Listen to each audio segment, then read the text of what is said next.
looks like that worked. Cool.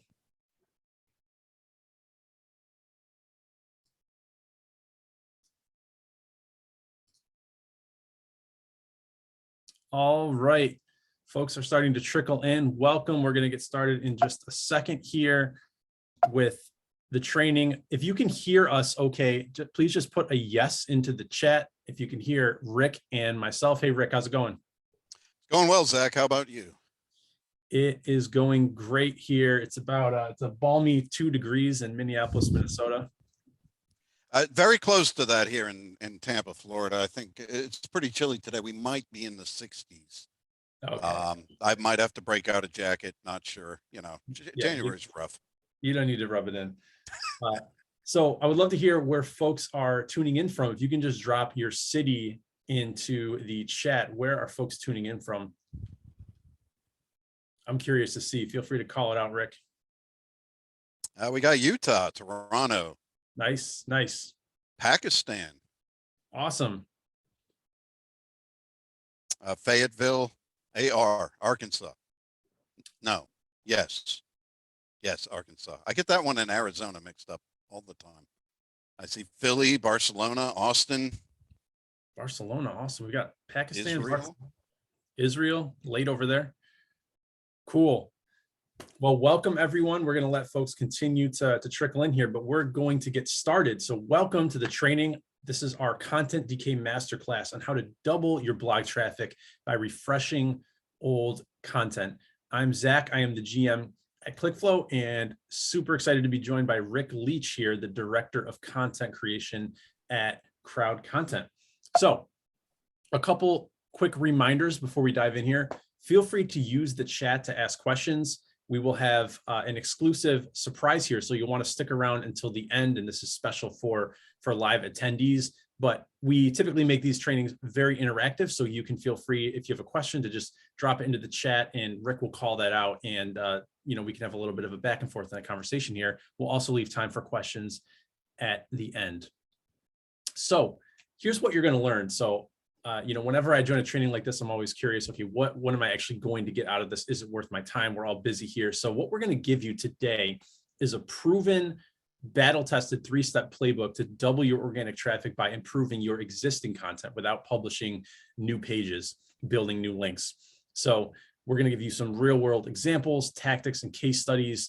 And this stuff is proven. This is not theory. We're doing this across dozens and dozens of websites, and excited to share with you what we've learned in terms of you know, what's going to get you the best results for the minimal time invested.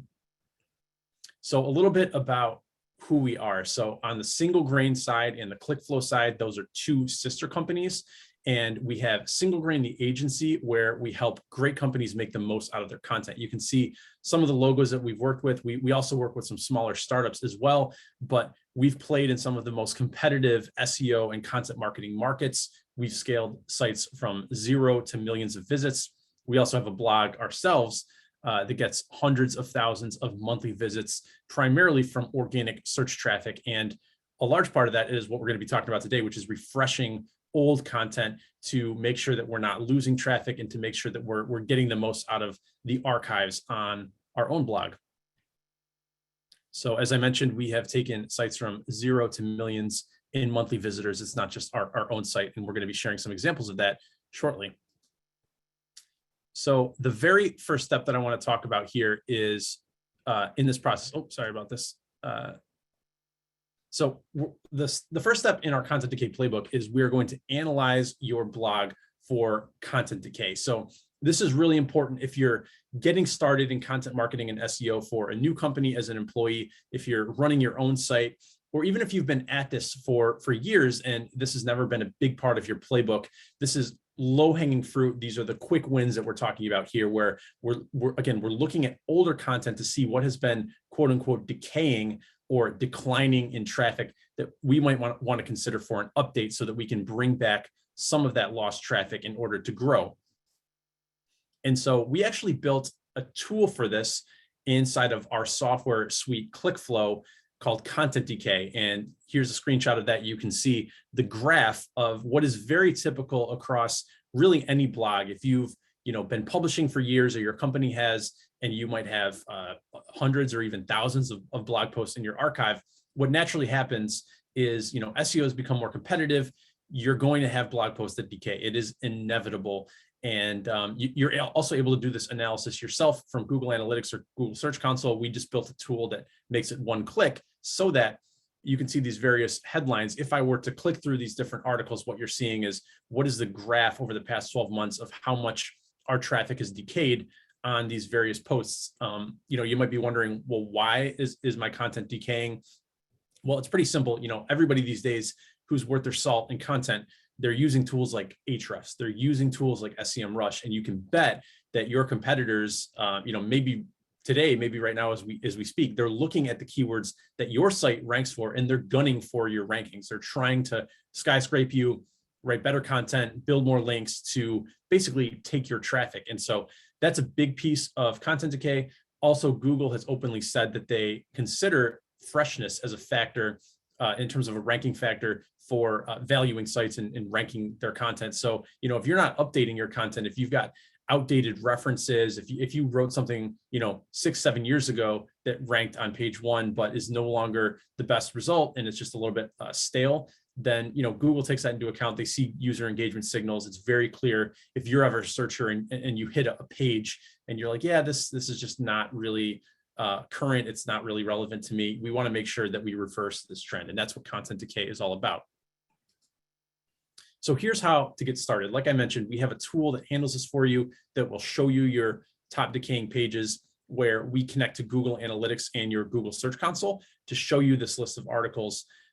But as I mentioned, you can do this analysis yourself in Google Analytics and Google Search Console if you prefer. And the way that you would do this manually, you don't have to use ClickFlow, is you would look at how much traffic am I getting, on a given page today or last 30 days, and then compare that to, let's say, 12 months ago, how much traffic were we getting?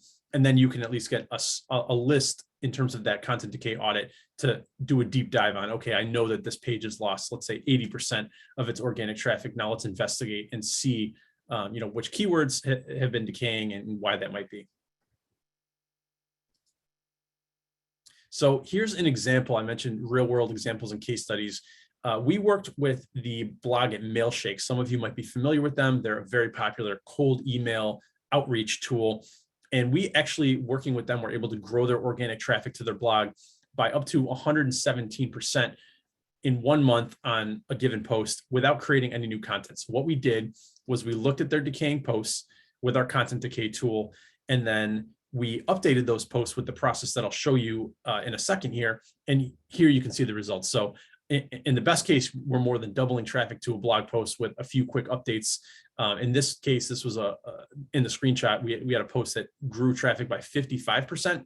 And this was a significant post for them because they rank for, in their case, a term called cold calling, and that drives a lot of demos and trials. So make no mistake, we're talking about how to double your organic traffic with updates, but really at the end of the day, we're growing revenue, we're growing leads. If you're in a SaaS business, it's trials. If you're in e-com, it's purchases and orders with the additional traffic here in the playbook that I'm going to walk you through in terms of how we get these results in terms of updating those posts.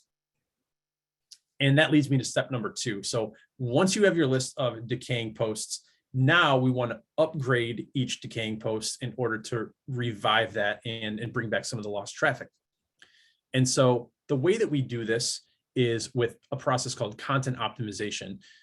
There are a handful of tools on the market. You might be familiar with ClearScope, MarketMuse, Surfer SEO. This is our tool inside of ClickFlow called Content Editor, where you see this grade. So a lot of the times with decaying content, there's room for improvement. So if you import it into a tool like ClickFlow's Content Editor, you're going to see, oh, interesting, our grade on this piece of content is only a C or a B. We could probably use some of the data-driven recommendations that an AI-based tool like ClickFlow is going to give you and bump that up to an A or an A+ before you republish.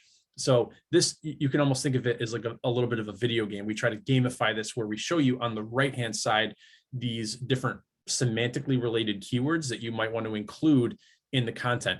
And the way that we get this is we are crawling each of the top 20 results for your target keyword. So basically, we're reverse engineering what's already ranking well on Google. Google, for any given keyword, is going to tell you what it wants to see in terms of subtopics, in terms of topical comprehensiveness for your target keyword. So really, we don't want to just be guessing or delegating this to a writer and saying, okay, here's my target keyword, now go. Instead, we want to see, okay, what is already ranking? What subtopics do we want to make sure to cover? So in this case, if we're talking about organic click-through rate, that's an SEO topic. So we want to make sure that we're talking about SEO. If Google sees you're writing a blog post about keto recipes and you never mention fat loss or weight loss, or you never mention being in ketosis, then it's pretty apparent to Google and to readers ultimately that this article is not really covering the topic in depth. It doesn't deserve to rank on page one. So that's what content optimization tools can do for you, is they can speed up the process. Whereas otherwise, you might be telling your writer, I want you to manually comb through the top 20 results for this. Our software is just speeding that up. So here's how you get started. As I mentioned, in ClickFlow, you can enter your target keyword and then let our content editor grade your content for topical relevance and try to hit that A grade before you republish the decaying post. The way that we do that is we analyze the search results for our target keyword, like I mentioned, and show you some key data, recommended keywords to include, word count, readability level. We also show you related questions. That's a really good tactic if you're updating posts, is you want to add some of the people also ask questions that show up on pretty much every result of Google these days and answer them. And then you can start to actually rank Zach, in. if I could box. Please interrupt you real quick. We have a question from Frank. He asks, are you using actual or extrapolated data? Great question. So with the semantically related keywords, assuming that's your question, where are we getting those from? That is not extrapolated data. That is straight from the source being your competitors who are ranking on page one of Google. So we're literally looking at what multi-word phrases show up most often across that competitive set that ranks really well.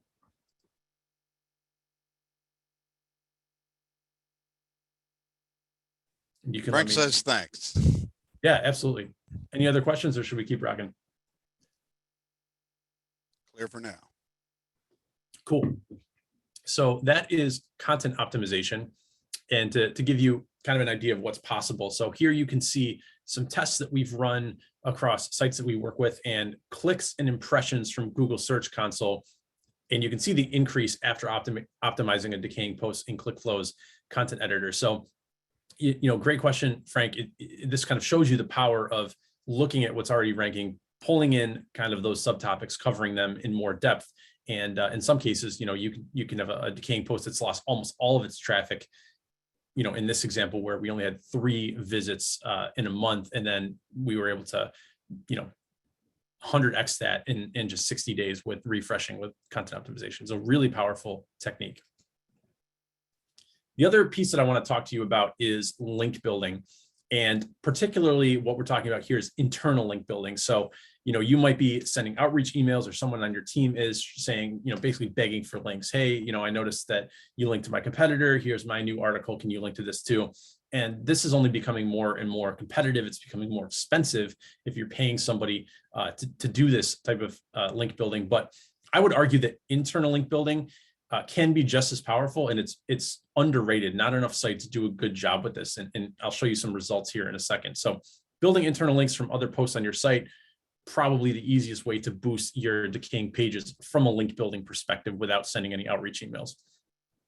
So the way that you get started with this is you can search Google for your site and the topic of your decaying page. So if I'm, trying to update an old post on Facebook groups, maybe that's the target keyword, I can simply search, and that says site:google.com. That's actually a mistake. That should say your site. So you would search for just pages on your own site and the target keyword. And that's going to show you which pages on your site are already mentioning the topic. So then you can add the link contextually where it adds value to the reader. So if I show you a real example, so here is a decaying page on our own site around digital marketing case studies. It's highlighted. So, once we find this decaying result, then we want to see what pages on our site are already mentioning that topic or that keyword, and then go to those existing pages and link to the decaying post.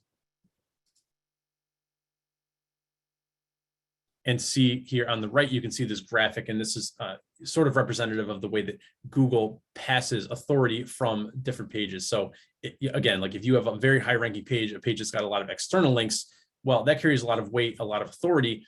We want to direct some of that to our decaying page to just let Google know, hey, this page is still getting links, we're still updating this page and improving it. And that's going to drive a lot of the gains that you'll see with refreshing old content. I'm going to go through a couple kind of quick hit tactics. These are, I would say, more of a nice to have, but it really will give you an unfair advantage and really make your piece truly the best piece on the internet for your topic that you're targeting.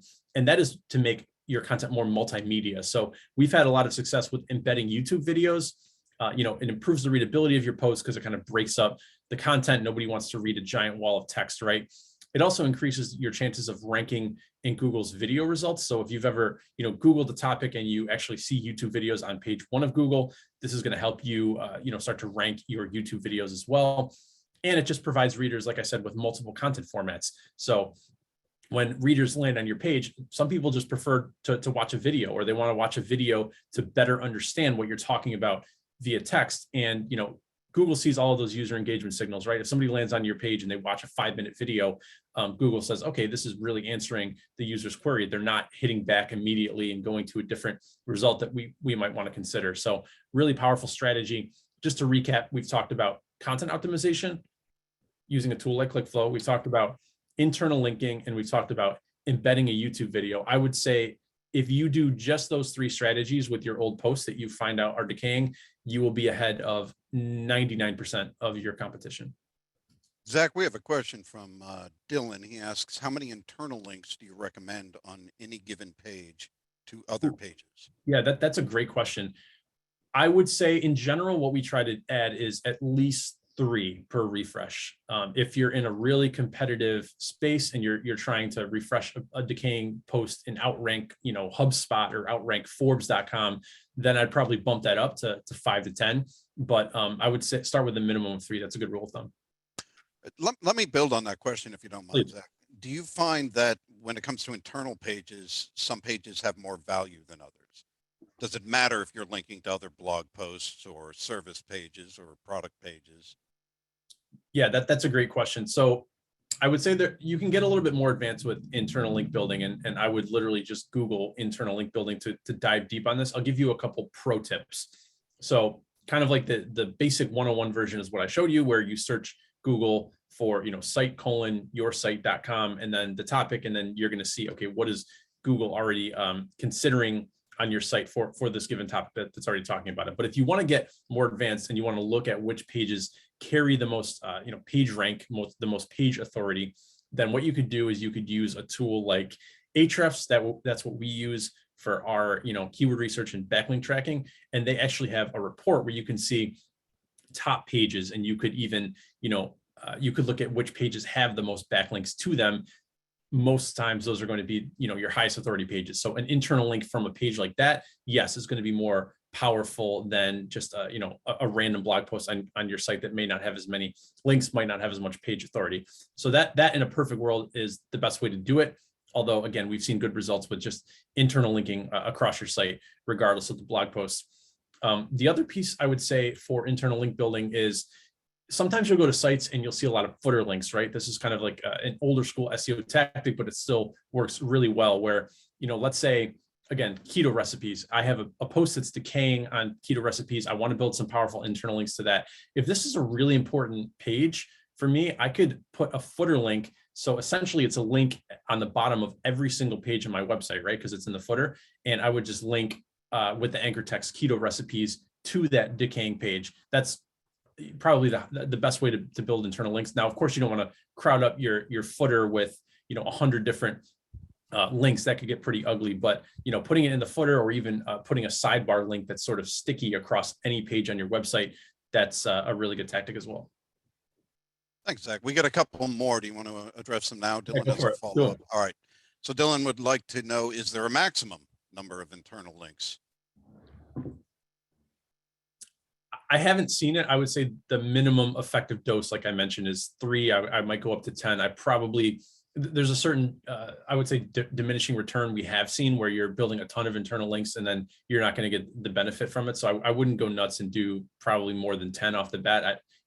5 to 10 max, and then I would measure it for 30 or 60 days, and I'll show you how to do that shortly. And then, if you want to, you can revisit. But a lot of times, it comes down to content quality, right? You're not going to just shoot back to number one with only internal link building most of the time.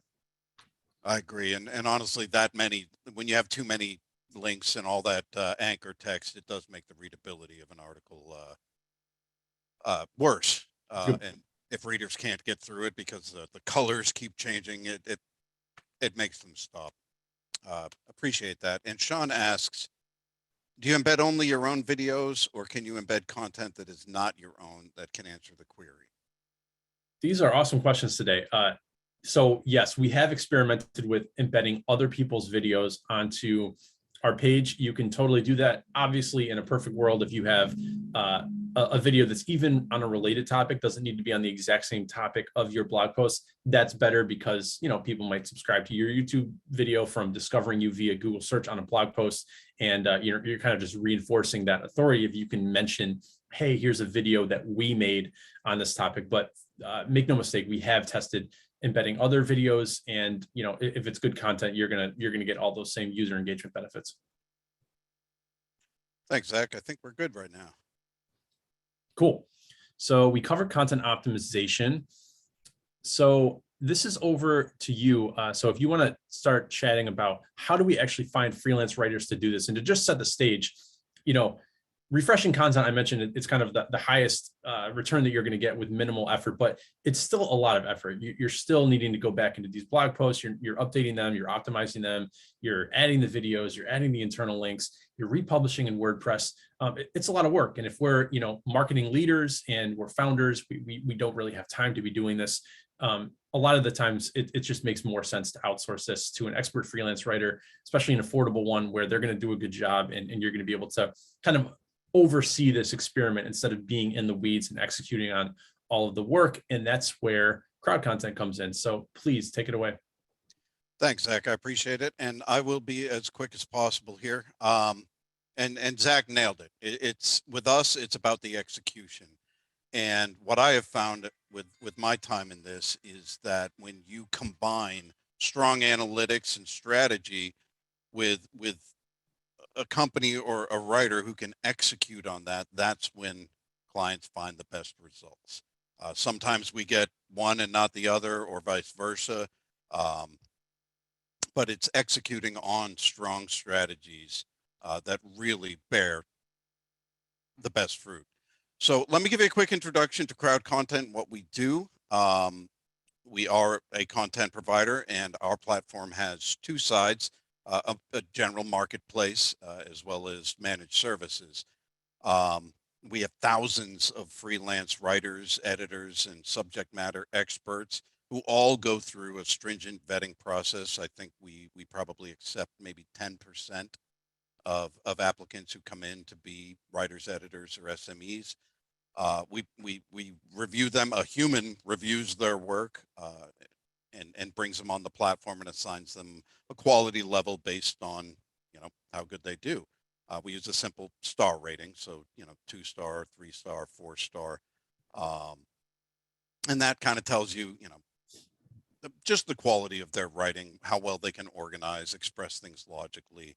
And we do frequent audits on these writers, and we also ask marketplace clients to rate their deliveries, and editors on the managed side to rate the content that writers produce, so that we're confident that our quality levels are accurate, so that when you order 3 or 4-star content, you're getting your expectations met.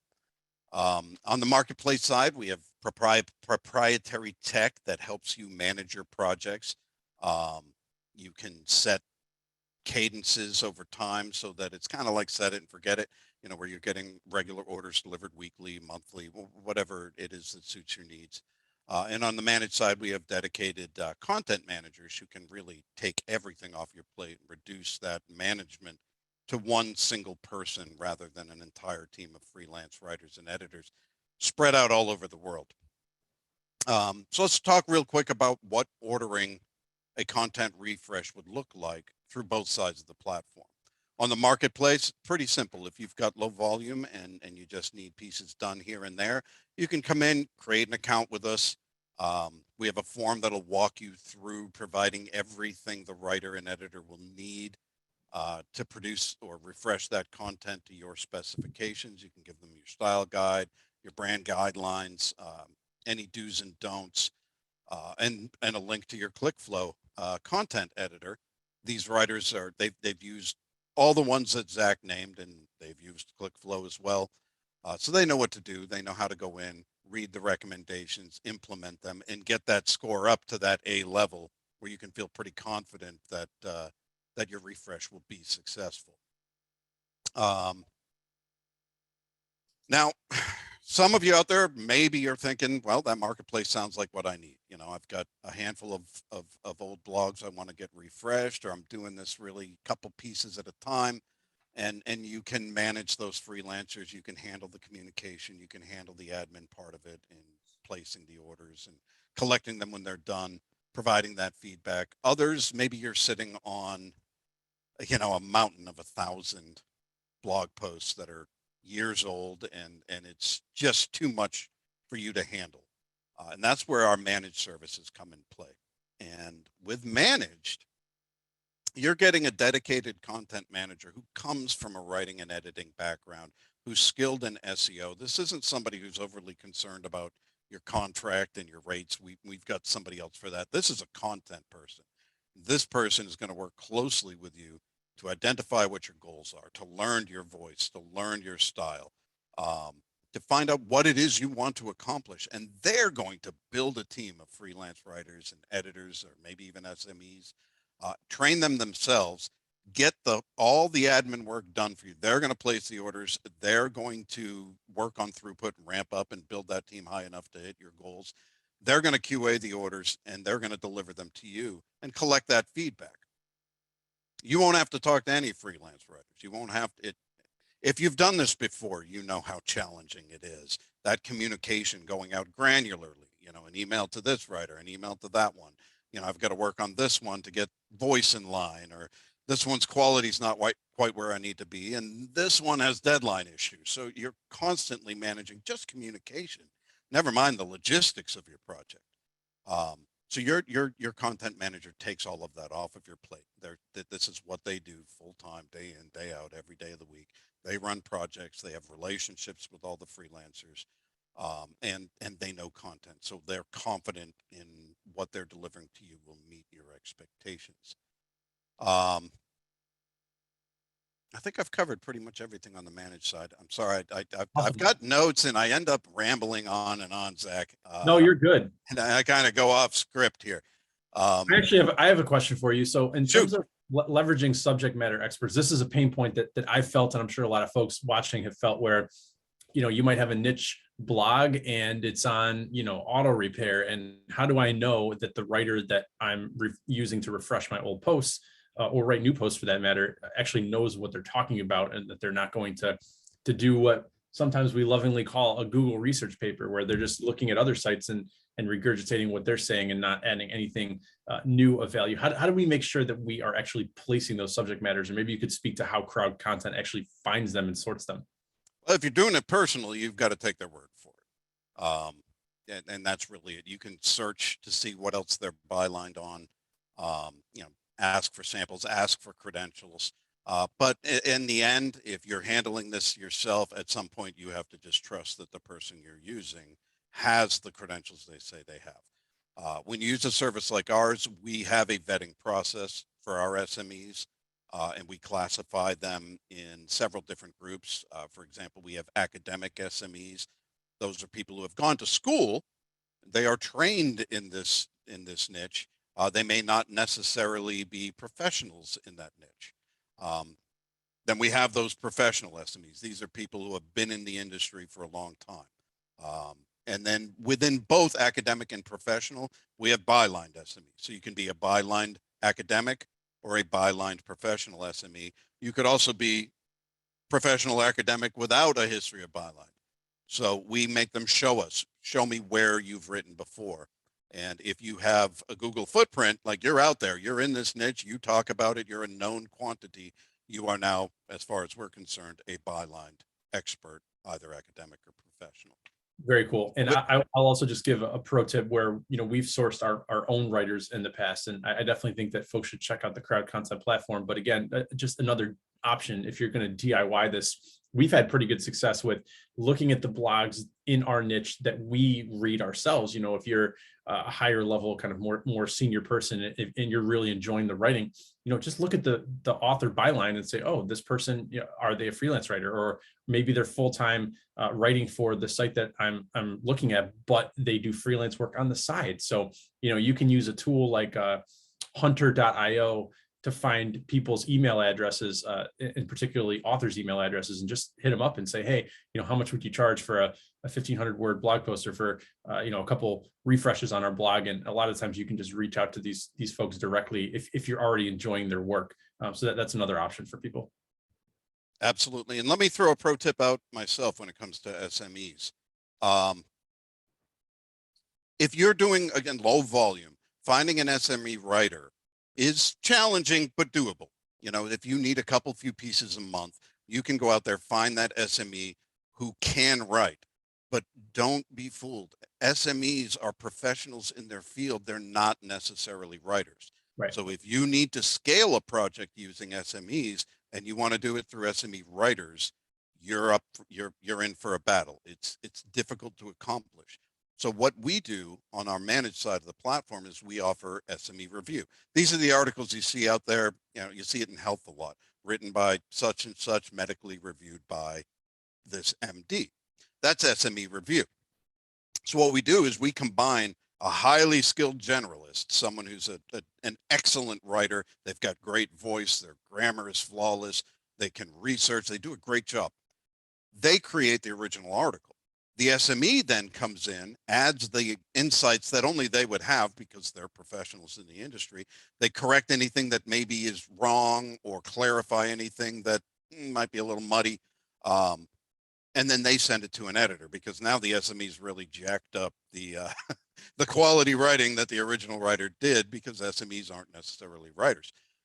The editor comes in, combines the two, takes what the SME commented, what the SME said, and makes sure that it fits within the article so the quality is maintained. And now you have the best of both worlds. You have that extremely well-written, logical, highly organized article that has all those SME insights and has that SME byline. That is a scalable solution when you're trying to scale up an SME project. Yep, I love that. The team approach. Let's take the subject matter expert with the writers and the editors to make sure that it's on point from a writing perspective and from an authority and expertise standpoint. Cool. So thank you for that section. So folks, really, at the end of the day, we have no excuses for this, right? Like if you have decaying content, you don't need to refresh this all yourself. You can prioritize this, and I would argue you should. And if you need to get freelance writers, then by all means, kind of use crowd content to assemble that team. And the last step, once we refresh these articles with our freelance writers or in-house, is to measure the results. So once again, we have built a tool that handles all of this. If you kind of want to speed this up and not get into the weeds of spreadsheets and exports with the data. So basically, Zach, before you get into this, we do have a couple questions. Do you want to tackle those? Shoot, please. Christy asks, when you are building internal links, are you focused on creating those in high ranking posts that link out to the decaying post, or from decaying posts to high ranking posts? Thank you for clarifying that. So to be clear, we want to link from the older page to the decaying post, right? Because we want to add new internal links to the decaying post that we're trying to boost. And Sean asks, on our website, a lot of our decaying and most important pages are not blog posts, but actual web pages. Is it important we list our authors and or reviewers on these pages as well? That's an interesting one. I'd be curious to get your take on that, Rick. We have services pages on our website that rank very high for very competitive terms. As one example, we ranked #1 last I checked for the term Google Ads agency. Super competitive. We do not list an author on that page or on any of the other services pages. I would say it's up to you, but typically I like, well, typically I see authors listed on blog posts and articles and that are a little bit more editorial, not so much on like a more bottom of funnel page. Like I mentioned, like Google Ads Agency, I'm looking to hire one right now, or even, keto products. It would be very unusual to see an author page on like a product description for an e-com site. So that's what I normally see, is only authors listed on longer form blog posts, not so much services pages. But you could try it, you could test it if you like that aesthetically, if you want to, or even just give credit to the author of that page. I don't think it's gonna hurt you. I agree, Zach. I can't honestly say I've ever seen a byline on a service page, a product page. It's all SEO driven. Yep. But can't hurt, right? Yep. And I think we're clear. Cool. Great. So yes, coming back to this example in terms of measuring your results for this, because big picture, you don't want to be flying blind. You don't want to just refresh these posts and go, okay, massive refresh, that project is done, and now it's just on to the next project, and you have no idea how to quantify this. And also, if you're in-house, you want to be able to show your boss, hey, I advocated for this refresh project. Here are the results. Here's how much I grew traffic. That's going to help you get a raise if you're an employee. That's going to help you, show your boss that the projects that your department is working on are actually moving the needle and getting results. So we want to be able to track all this. So in this case, here's how we track this and how we recommend you do it. We use the content decay report to find pages that are losing traffic. We upgraded these posts with everything that I talked about: content optimization tool, embed YouTube videos, internal linking. And then in our software, we started a 30-day content test to automatically track these changes. You can see these screenshots here that show you the red and the green. So, with clicks, that's really what we're looking at for traffic. This is clicks from Google to your website. On the top example, we more than doubled traffic to this page. It was an 111% increase. On the bottom example, this page gets a little bit more traffic. We increase the traffic by 63% with these refreshes. And so, aside from using our software and tracking this yourself, those are kind of your two options. We also recommend title and meta description testing. So, we're not just updating the contents of the blog post, we're also updating the title that shows in Google. So this is a really big factor in terms of, are people going to click on your result or your competitor's result to get to the blog post in the first place? So, as a simple example, you might see in Google's search engine result page, marketing blog, or you might see on the bottom, best marketing blog, latest strategies and tips in parentheses. Which are you going to be more likely to click on? In most cases, it's going to be B, because it's just a better written, more enticing title. So the manual way is you could track all of this in a spreadsheet, right? You say, okay, we updated this decaying blog post and we changed the title and maybe the meta description on this date. And then you're going to go back and manually see, okay, after 30 days or 15 days, how much did traffic go up or down? And you're going to be exporting a lot of data from Google Search Console. It's pretty time consuming. We've done it. It's not very fun, but it is an option. The new way is to use a tool like ClickFlow that automates this reporting on click-through rate testing. So this is kind of one of the highest leverage things that you can experiment with. This webinar is all about content refreshing, but one way to refresh content is literally just refresh the content of the title itself. We've had a lot of good results with, not even updating the old blog post at all, just changing the title and then sitting back for 30 days to see, okay, what impact did that have? And you can see here, this is our kind of low-hanging fruit report inside of ClickFlow that shows you which pages on your site are getting a lot of eyeballs in Google search results, but are not getting very many clicks, maybe because the title is not enticing enough. And so this is kind of a starting point for what to update. So just another option for you in terms of going back to old content and getting the most out of it. A couple quick testing tips. You can try brackets like I showed you in that previous example. Adding the year, that's really important. It's 2022 now. How many blog posts do you have on your site that have an outdated year in the title where it says, best XYZ of 2021? You definitely want to update that, and you can test doing so. Putting the keyword at the very beginning, the takeaway that I want to leave you with is that there's really no one size fits all for any one page. It's really about testing, just the way you would test a landing page, right? There's not really any guarantees. You just need to look at the data with a tool like ClickFlow. So working towards wrapping up here, this is just a quick hit a case study to show you what's possible with title testing. If you want to incorporate this into your SEO and content program, a site that we work with called Impact, they had a 75 click increase with impressions and impressions increasing by over 100%. So it's not unusual to be able to double traffic to an old blog post simply by updating the title if you're split testing it. And particularly if the title that you're updating is one that has not been performing well and kind of has a lower baseline, it's going to be easier to beat, right?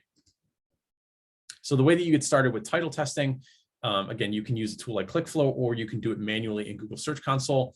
You look at your competitors in the search engine result page for title inspiration. That's really important. You don't have to just do all this from scratch. You can see, okay, we have a low click-through rate. That means our competitors are getting a high click-through rate, most likely. So what are they doing that we can model, not copy, but model, right? I mentioned brackets, updating the year, pivoting to focus on a different, maybe a longer tail keyword in that title itself. And those are all tactics that you can test when it comes to page titles. So before we get into questions at the end here, we do have the special offer that I mentioned at the beginning, where if you want to get your content decay report, we have the ability for you to get this 100% free. We can only do so many of these. We don't have a hard limit on them, but if we're going to be sending out the replay. We had hundreds of registrants to this webinar. So I think we'll probably do up to like 20 of these. We'll play it by ear with our team's bandwidth, but they are limited. So if you can go to clickflow.com/crowd, then you'll be able to just fill out your information and we'll follow up to give you your content decay report so that you can see this report here that you see with this GIF, where you're going to be able to see, okay, what pages are losing traffic on our site that we want to consider for a refresh. And Rick, if you want to speak to the special offer that you have for attendees here and registrants in terms of getting the refreshes done, if that's an option for them, or if that's the option that they want to go with. It's absolutely an option. And what we're willing to do is to provide one free content refresh. All you have to do is go to try.crowdcontent.com/clickflow and sign up for a no obligation, low pressure, 15-minute consult. We do need to talk to you about what your goals are, what you're looking to accomplish with this. Then we'll provide one for free. You can see how it does. We won't pester you much. We'll follow up, but that's about it. Really, we want the performance of the content to speak for itself. So come and get one. We'll do it for free and see how it does. Awesome. So clickflow.com/crowd and then try.crowdcontent. You can see this URL here. So pretty good offer, right? You can see what content is decaying for free. You can even get one of those blog posts refreshed for free, and really no reason to not get started with this and incorporate it into your content marketing operation. And with that, let's have some Q&A. If there are any questions, happy to answer those. Just write them into the chat.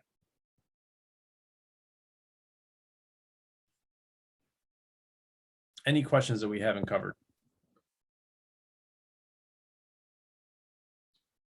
I think your excellent presentation has left them speechless, Zach. Well, I hope this has been helpful for folks.